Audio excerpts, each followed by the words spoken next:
अंग्रेज़ इस देश में व्यापारी के भेष में आए थे। शुरू में व्यापार ही करते रहे, लेकिन उनके इरादे केवल व्यापार करने के नहीं थे। धीरे धीरे उनकी ईस्ट इंडिया कंपनी ने रियासतों पर कब्ज़ा जमाना शुरू कर दिया। उनकी नीयत उजागर होते ही अंग्रेज़ों को हिंदुस्तान से खदेड़ने के प्रयास भी शुरू हो गए। जंगल की ज़िंदगी बड़ी खतरनाक होती है। हफ्तों हो गए यहाँ खेमा डाले हुए, सिपाही भी तंग आ गए हैं। ये वज़ीर अली आदमी है या भूत, हाथ ही नहीं लगता। उसके अफसाने सुन के रॉबिन हुड के कारनामे याद आ जाते हैं। अंग्रेज़ों के खिलाफ उसके दिल में किस कदर नफ़रत है। कोई 5 महीने हुकूमत की होगी, मगर इस 5 महीने में वो अवध के दरबार को अंग्रेज़ी असर से बिल्कुल पाक कर देने में तकरीबन कामयाब हो गया था। कर्नल कालिंज, ये सादत अली कौन है? आसिफ उद्दौला का भाई है, वज़ीर अली का और उसका दुश्मन। असल में नवाब आसिफ उद्दौला के यहाँ लड़के की कोई उम्मीद नहीं थी। वज़ीर अली की पैदाइश को सआदत अली ने अपनी मौत ख्याल किया। मगर सादत अली को अवध के तख्त पर बिठाने में क्या मसलहत थी? सआदत अली हमारा दोस्त है और बहुत ऐश पसंद आदमी है, इसलिए हमें अपनी आधी जायदाद दे दी और 10 लाख रुपए नगद। अब वो भी मज़े करता है और हम भी। सुना है ये वज़ीर अली अफ़गानिस्तान के बादशाह शाह जमा को हिंदुस्तान पर हमला करने की दावत दे रहा है। अफ़गानिस्तान को हमले की दावत सबसे पहले असल में टीपू सुल्तान ने दी, फिर वज़ीर अली ने भी उसे दिल्ली बुलाया और फिर शमसुद्दौला ने भी। कौन शमशुद्दौला? नवाब बंगाल का निस्बती भाई, बहुत ख़तरनाक आदमी है। इसका तो मतलब ये हुआ कि कंपनी के खिलाफ सारे हिंदुस्तान में एक लहर दौड़ गई है। जी हाँ, और अगर ये कामयाब हो गई तो बक्सर और प्लासी के कारनामे तो धरे रह जाएंगे और कंपनी जो कुछ लॉर्ड क्लाइव के हाथों हासिल कर चुकी है वो लॉर्ड वेल्सली के हाथों सब खो बैठेगी। वज़ीर अली की आज़ादी बहुत ख़तरनाक है। हमें किसी न किसी तरह इस शख्स को गिरफ़्तार कर ही लेना चाहिए। पूरी एक फ़ौज लिए उसका पीछा कर रहा हूँ और बरसों से वो हमारी आंखों में धूल झोंक रहा है और इन्हीं जंगलों में फिर रहा है और हाथ ही नहीं आता। उसके साथ चंद जाबाज हैं, मुट्ठी भर आदमी, मगर ये दमखम हैं। सुना है ये वज़ीर अली जाती तौर से भी बहुत बहादुर आदमी है। अगर बहादुर ना होता तो यूं ही कंपनी के वकील का कत्ल कर देता। ये कत्ल का किस्सा क्या हुआ था कर्नल?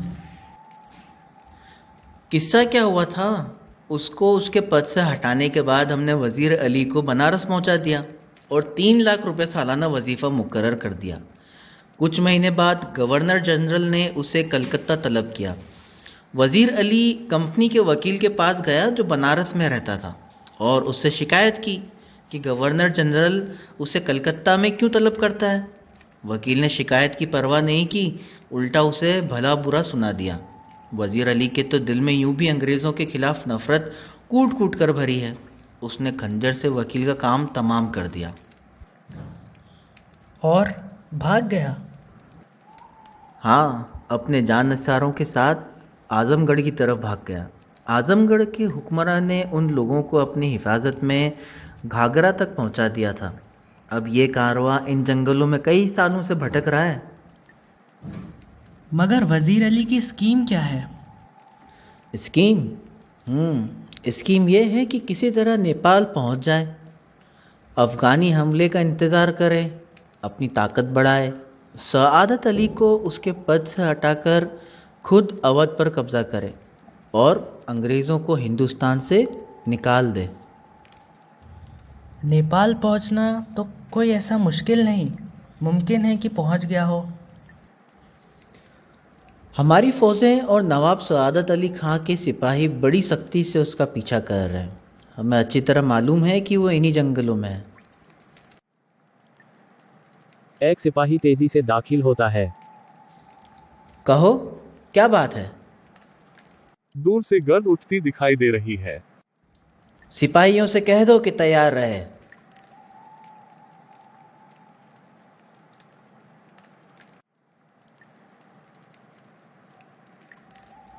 गर्द तो ऐसी उड़ रही है जैसे कि पूरा एक काफिला चला आ रहा हो, मगर मुझे तो एक ही सवार नजर आता है। हाँ, एक ही सवार है। सरपट घोड़ा दौड़ाए चला आ रहा है। और सीधा हमारी तरफ आता मालूम होता है। सिपाहियों से कहो इस सवार पर नजर रखे कि ये किस तरफ जा रहा है।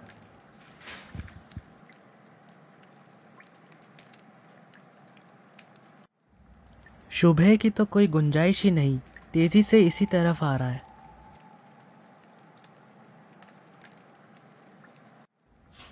मुझे कर्नल से मिलना है। बहुत खूब। सी। हुजूर, सवार आपसे मिलना चाहता है। ठीक है, भेज दो।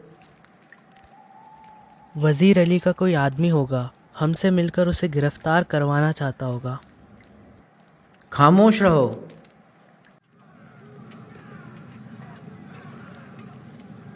तन्हाई तन्हाई।